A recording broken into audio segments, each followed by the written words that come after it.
Hello friends, હું છું Hardik Patel. Icon engineering tuition ક્લાસીસની ચેનલમાં વિદ્યાર્થી મિત્રો આપનું સ્વાગત છે. ડિપ્લોમા સેમિસ્ટર 4 કોમ્પ્યુટર બ્રાન્ચના વિદ્યાર્થી મિત્રો માટે AOOP જે સબ્જેક્ટ છે એના માટે આજે યુનિટ નંબર 2 ના most and very most time question ની આજે આપણે ચર્ચા કરવાના છે. ઓલરેડી યુનિટ નંબર 1 ના આપણે મોસ્ટ ટાઈમ ક્વેશ્ચન મૂકી દીધા છે. તો આજે યુનિટ નંબર 2 ના most and very most important જે જીટી ની એક્ઝામમાં તમને સૌથી વધારે હેલ્પફુલ થવાના છે એના ક્વેશ્ચન ની આજે આપણે ચર્ચા કરવાના છે. તો ચેનલ ઉપર નવા હોય તો ચેનલને સબસ્ક્રાઇબ કરી દેશો, બેલ આઇકોન ઓન કરી દો જેથી નવા વિડીયો આવે તરત જ નોટિફિકેશન આવી જશે.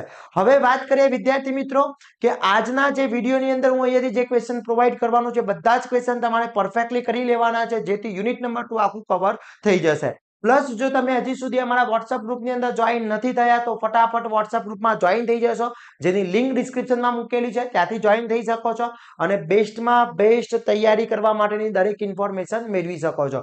જો તમે વિદ્યાર્થી મિત્રો હજી સુધી કોર્સ પરચેસ નથી કર્યો તો ફટાફટ કોર્સ પરચેસ કરી લેશો. કોમ્પ્યુટર બ્રાન્ચના AOOP ના દરેક યુનિટ વિડિયો લેક્ચર સાથે અપલોડ કરી દેવામાં આવ્યા છે. તો ફટાફટ કોર્સ પરચેસ કરી લેશો અને તૈયારી સ્ટાર્ટ કરી લેશો. એના most time question with answer super 40 દરેક વસ્તુ કોર્સની અંદર ઇન્ક્લુડ છે. તો ફટાફટ કોર્સ પરચેસ કરીને તૈયારી સ્ટાર્ટ કરી લેશો. એની લિંક પણ ડિસ્ક્રિપ્શનમાં મૂકેલી છે. ઓકે, હવે વાત કરીએ AOOP માં યુનિટ નંબર 2 ની મારે તૈયારી કરવી છે તો કયા કયા ક્વેશ્ચન કરવા જોઈએ, કેટલા ક્વેશ્ચન કરું તો યુનિટ નંબર 2 આખું ફિનિશ થઈ જાય છે, તો એની ચર્ચા કરી લઈએ. યુનિટ નંબર 2 માટે ફર્સ્ટ જે ક્વેશ્ચન છે, રાઇટ એની ફોર ડિફરન્સ પૂછ્યો છે between producer oriented project and object oriented programming. એટલે શોર્ટકટમાં ક્વેશ્ચન કહેવાય તો POP એન્ડ OOP વચ્ચેનો ડિફરન્સ પૂછી શકે છે. Most and very most important છે વિદ્યાર્થી મિત્રો. ઓકે, ખાસ કરી લેવાનો છે. ક્લિયર? એના પછી બીજો ક્વેશ્ચન છે explain method overloading, explain with suitable example. With example પૂછી લીધો છે અથવા એને જ ક્વેશ્ચન જો ફેરવીને પૂછવો છે તો explain concept of method overloading in Java. આ રીતે તમને ક્વેશ્ચન પૂછી શકે છે. બંને એક જ ક્વેશ્ચન છે, ખાલી ક્વેશ્ચન ચેન્જ કર્યો છે, મીનિંગ ચેન્જ કર્યો છે, બાકી આન્સર બંનેનો સેમ જ આવવાનો છે વિદ્યાર્થી મિત્રો. ક્લિયર?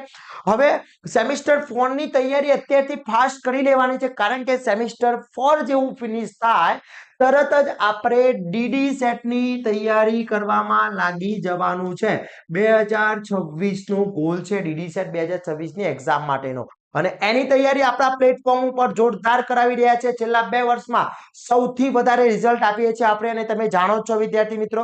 તો એના માટેનો કોર્સ બી આપણે લોન્ચ કરી દેવાના છે અને એનું વોટ્સઅપ ગ્રુપ જે છે એ આપણું સેમિસ્ટર 4 નું જે વોટ્સઅપ ગ્રુપ છે એ જ રહેવાનું છે. એમાં નામ ચેન્જીસ થઈ જશે તો ફટાફટ વિદ્યાર્થી મિત્રો જોઈન થઈ જશો. હજી સુધી વોટ્સઅપ ગ્રુપમાં જોઈન નથી થયા તો બધી ઇન્ફોર્મેશન એમાં આવી જશે. ડેલી લાઈવ લેક્ચર્સ રહે છે, આ દરેક વસ્તુ એની અંદર ઇન્ફોર્મેશન આવવાની છે અને ટૂંક જ સમયમાં આપણો કોર્સ છે એ સ્ટાર્ટ થઈ જશે. ડેલી લાઈવ લેક્ચરનો કોર્સ સ્ટાર્ટ થવાનો છે. Okay, clear? ચલો એના પછી વાત કરીએ write a Java program to domestic using string. String class method છે, એમાં આ બધા જ વસ્તુ તમારે સમજાવવાની પૂછી શકે છે.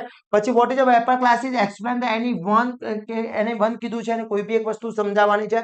પછી write a program in Java domestic and using the this keyword use કરવાનો છે. એ જ વસ્તુ તમને અહીંયા ક્વેશ્ચન ફેરવીને પૂછ્યો છે. Write a program Java domestic using this keyword and string keyword કીધો છે અને ક્વેશ્ચન ચેન્જ કર્યો છે એનો જ question this keyword with example. આ ત્રણેય ક્વેશ્ચન કોઈ બી રીતે તમે ચેન્જીસ કરીને પૂછી શકે છે.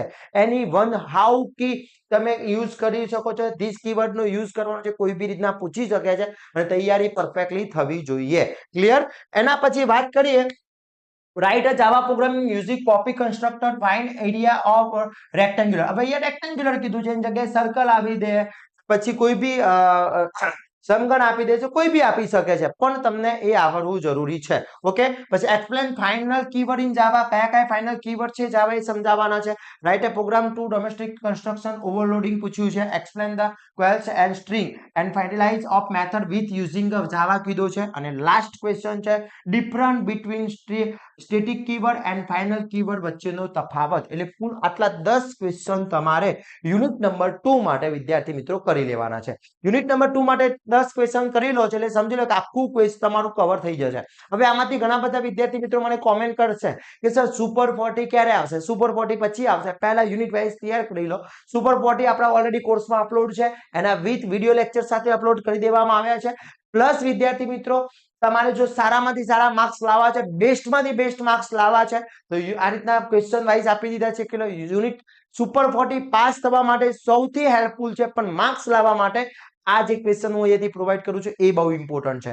ઓકે, તો ખાસ ફટાફટ વિદ્યાર્થી મિત્રો આ વિડીયોને શેર કરી દેશો, લાઈક કરશો, અને હવે કયા સબ્જેક્ટના મોસ્ટ આઈએમપી જોઈએ છે એ ફટાફટ મને કોમેન્ટ કરી દો, એટલે તરત જ હું વિડીયો અપલોડ કરી દઉં અને તમે તૈયારી સ્ટાર્ટ કરી દો. તમારી જે માંગણી છે ફટાફટ મને કોમેન્ટ કરો, તો જેથી આપણે સ્ટાર્ટ કરી દઈએ અને વિડીયો આપી દઈએ, જેથી તમારી તૈયારી પણ પાવરફુલ ચાલી જાય. અને આપણે ચેનલ ઉપર નવા હોય તો ચેનલને સબસ્ક્રાઇબ કરવાનું ના ભૂલશો, બેલ આઇકોન ઓન કરી દો, જેથી નવા વિડીયો આવે તરત જ નોટિફિકેશન આવી જશે. ઓકે, તો આવા જ નવા વિડીયો સાથે નવા દિવસે મળીશું. ત્યાં સુધી વિદ્યાર્થી મિત્રો મને રજા આપશો. જય હિન્દ, જય ભારત.